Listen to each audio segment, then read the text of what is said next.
మోచేయి నొప్పిని tennis elbow అంటాం. అంటే ఈ బయట వైపు లేటరల్ ఆస్పెక్ట్స్లో పెయిన్ రావడం. ఇది కామన్గా హ్యాండ్స్తో ఫిజికల్ వర్క్ ఎక్కువ చేసేవాళ్ళు లైక్ హౌస్ వైఫ్స్, మెకానిక్స్, ప్లంబర్స్ అండ్ కార్ కానీ బైక్ కానీ ఎక్కువగా డ్రైవ్ చేసే వాళ్ళలో చూస్తూ ఉంటాము. Even software employees. అసలు ఈ పెయిన్ ఎందుకు వస్తుంది? మీ ఫోరామ్ మజిల్ ఎల్బోకి ఇక్కడ అటాచ్ అవుతుంది.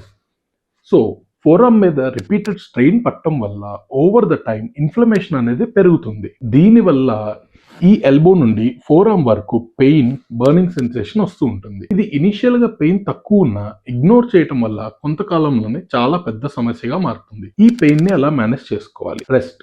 ఆ మజిల్కి మీరు రెస్ట్ ఇవ్వటం స్టార్ట్ చేయాలి. హెవీ యాక్టివిటీస్ అవాయిడ్ చేయాలి. హ్యాండ్ యూస్ చేసే టెక్నిక్స్ అడ్జస్ట్ చేసుకోవడం. ఐస్ ప్యాక్ పెయిన్ వస్తున్నప్పుడు రెగ్యులర్గా పెట్టుకోవటం. Physiotherapy, anti inflammatory medications, tennis elbow support braces కూడా హెల్ప్ అవుతాయి. ఇంకా ఎక్స్ట్రీమ్ కేసెస్లో పెయిన్ మేనేజ్మెంట్ ఇంజెక్షన్స్ ఇస్తాం. అంటే స్టెరాయిడ్ ఇంజెక్షన్స్ ఎల్బో దగ్గర. ఇంకా ఎక్స్ట్రీమ్ కేసెస్లో పిఆర్పి ఇంజెక్షన్స్ ఇవ్వచ్చు.